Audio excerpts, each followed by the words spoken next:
Stéphane, bonjour. Bonjour. Alors vous êtes stratégiste chez Chahine Capital et Chahine Capital a publié récemment un papier intitulé 2019, année du rebond, point d'interrogation. Est-ce que vous avez la réponse ? Alors, vous avez effectivement noté qu'il y a une ponctuation qui est importante, mais c'est vrai qu'on est dans un contexte dans lequel on peut, je crois, envisager un avenir relativement heureux pour les actifs risqués, notamment les actions et les actions européennes. Pourquoi ? Parce que on a eu une année 2018 extrêmement heurtée avec une dégradation violente du momentum économique, essentiellement en raison de la baisse de la confiance des opérateurs et des agents économiques. On a ce contexte très anxiogène de guerre commerciale, de Brexit. On a eu les négociations très difficiles au niveau de l'Union européenne avec les différentes parties populistes et notamment les Italiens. Tout ça a pesé très clairement et on a vu donc une dégradation très violente des marchés, avec des drawdowns, des baisses qui sont quand même significatives, notamment sur les segments les plus petites valeurs. Pour des questions de flux. Pour des questions de flux, exactement, et qui aujourd'hui nous semblent quelque peu exagérées. Alors, il y a un graphique que j'aimerais qu'on commente ensemble. C'est justement cet indicateur de momentum économique, puisque vous avez fait allusion à cette métrique. Donc, vous avez essayé d'exprimer par une courbe le momentum économique, et là, on l'a sur longue période. Alors, j'aimerais que vous nous commentiez un peu ce qu'on a sous les yeux, là. Oui, cet indicateur de momentum économique est un indicateur propriétaire qui est pour nous un élément clé pour guider nos réflexions. La macroéconomie, c'est quelque chose d'extrêmement complexe et notamment, il est parfois compliqué d'être capable de se doter d'une image qui soit la plus fidèle possible de la situation. Des publications macroéconomiques, il y en a tous les jours, des pays, il y en a beaucoup, et donc on a créé cet indicateur pour mesurer donc en un chiffre compris entre 0 et 1, quelle est la dynamique macroéconomique d'une zone géographique à tout moment. Ces indicateurs sont publiés chaque mois. Donc c'est vraiment, dans notre démarche, qui est une démarche essentiellement quantitative, un rationnel de plus qui est très important. Ce qu'on a pu observer sur l'indicateur de momentum économique européen l'année dernière, c'est un mouvement extrêmement violent qui a amené l'indicateur à s'écrouler. On a commencé l'année 2018 avec un niveau de 0,86, quasiment au plus haut. Et là, vous avez terminé à 0,20, c'est ça ? Exactement, très proche du plus bas. Ce mouvement est exactement de la même ampleur que ce qu'on avait pu observer en 2011 lors de la crise des souverains ou il y a 10 ans pendant la crise de Lehman. Ça montre une chose, ça montre qu'il y a eu très clairement une déception, il y a eu une dynamique qui s'est rompue. Et nous pensons que c'est clairement la confiance qui en est la cause. Et donc ça appelle, selon vous, un rebond ou pas ? Oui, alors cet indicateur est un oscillateur. Donc déjà, quand on est proche des plus bas, à 0,20, on peut difficilement aller plus bas. Donc quelque part, le marché s'adapte en permanence. Le marché aussi a une accoutumance à la situation. Donc je dirais que le mal est fait. Les conséquences d'un indicateur de momentum économique aussi bas sont plutôt au niveau de la révision des perspectives de croissance économique qu'on attend au niveau de la zone. Ça ne veut pas dire qu'on va être en récession, loin de là. Ça veut dire simplement que ce que les économistes attendent pour les perspectives de croissance du PIB pour l'Europe est aujourd'hui surévalué.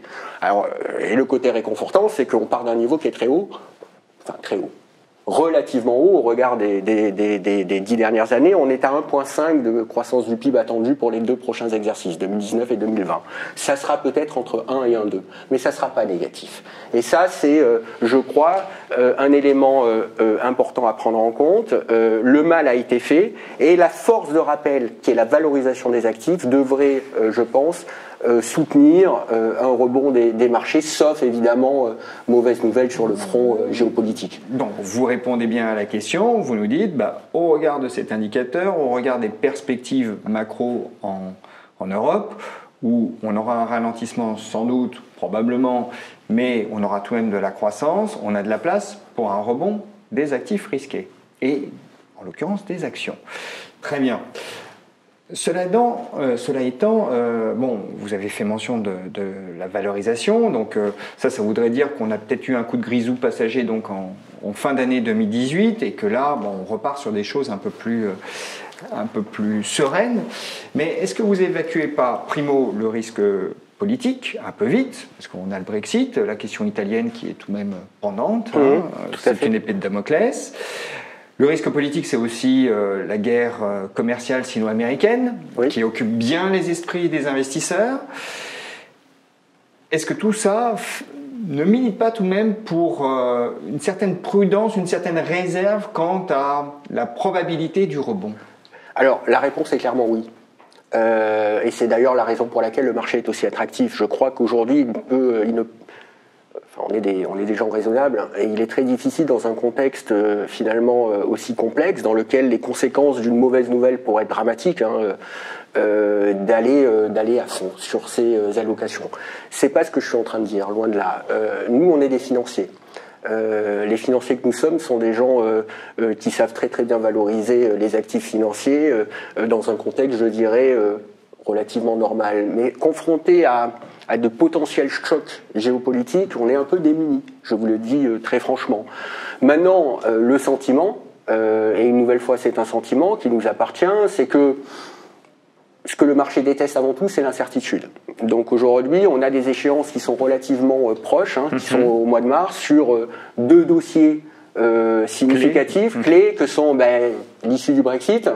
Nous pensons que, on ne sait pas ce qui va se passer, on n'est pas plus intelligent que les autres de ce point de vue-là, mais ce qui est important, c'est que la situation soit fixée. Et se clarifie. Je crois qu'il vaudrait presque mieux un hard Brexit, par exemple, que repartir sur un processus électoral avec un nouveau référendum et qui ramènerait encore des scénarios incertains et à longue échéance. Par ailleurs, sur les négociations sino-américaines, les négociations commerciales, ça a fait beaucoup de mal, ça a beaucoup pesé, mais on peut espérer quand même une issue favorable. Pourquoi ? Parce que c'est l'intérêt des deux parties. Et c'est souvent ce qui l'emporte. Monsieur Trump a besoin de se faire réélire dans 18 mois. Quant au président Xi, il a besoin tout simplement d'exporter pour pouvoir financer son plan de normalisation de l'économie tel qu'il est prévu déjà depuis 2 plans. Alors j'aimerais qu'on remonte votre graphique parce que c'est vrai que quand on le voit, on se dit historiquement, ce sont des phases...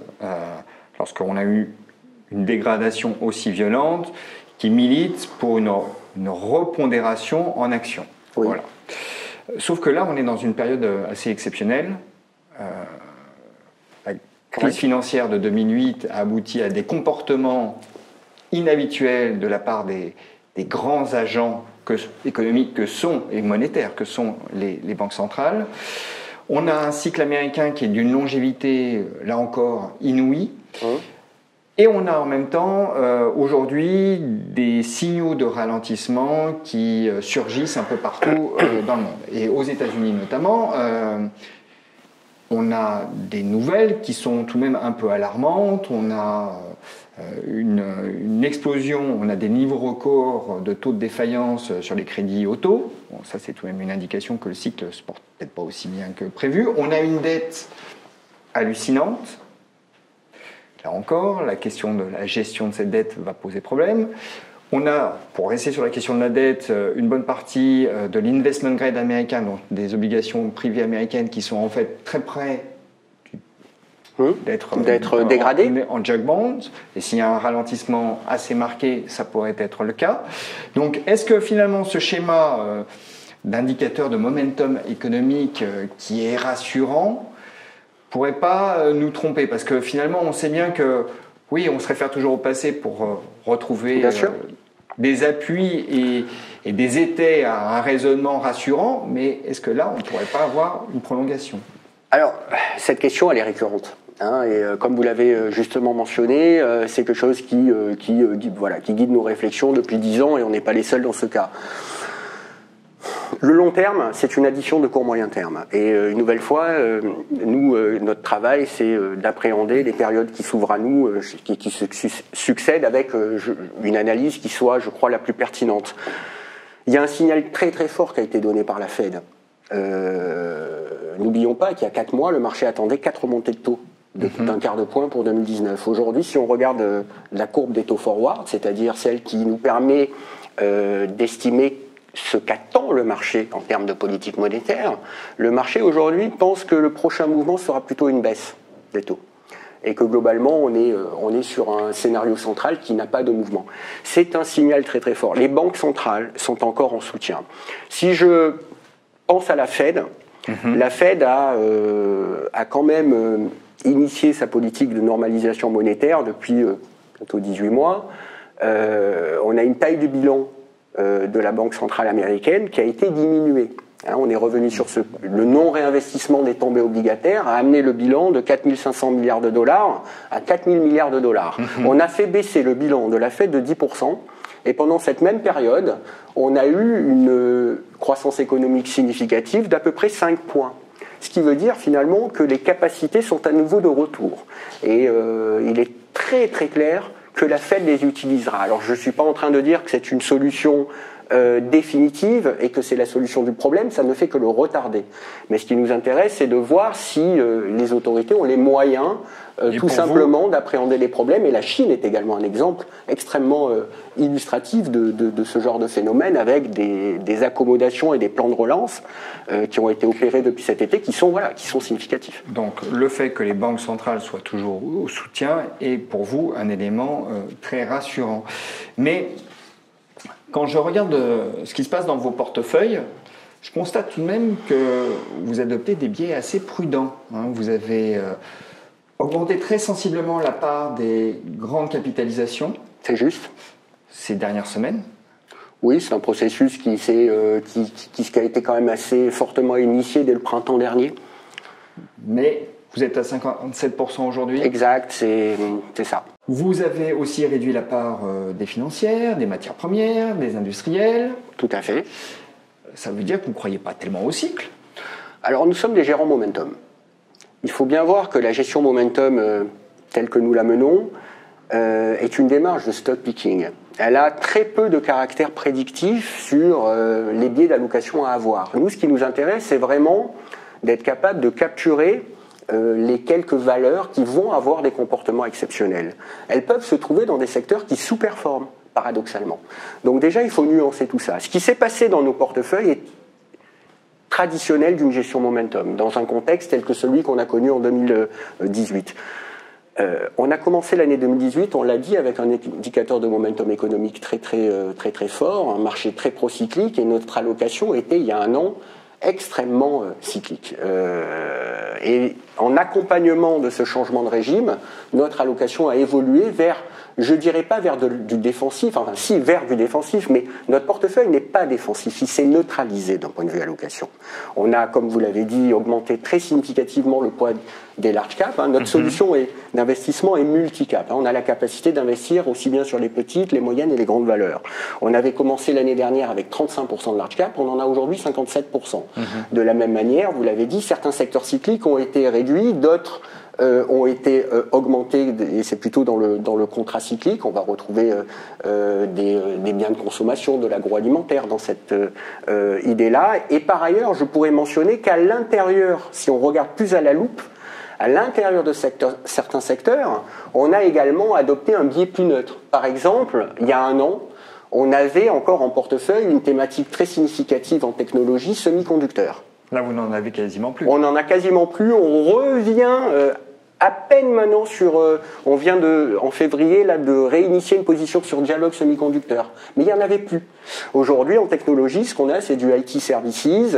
Ce sont des sociétés de software qui sont beaucoup plus défensives. Effectivement, il n'en reste néanmoins que une gestion momentum relativement équilibrée en allocation, aujourd'hui, est parfaitement positionnée finalement pour deux scénarios potentiels.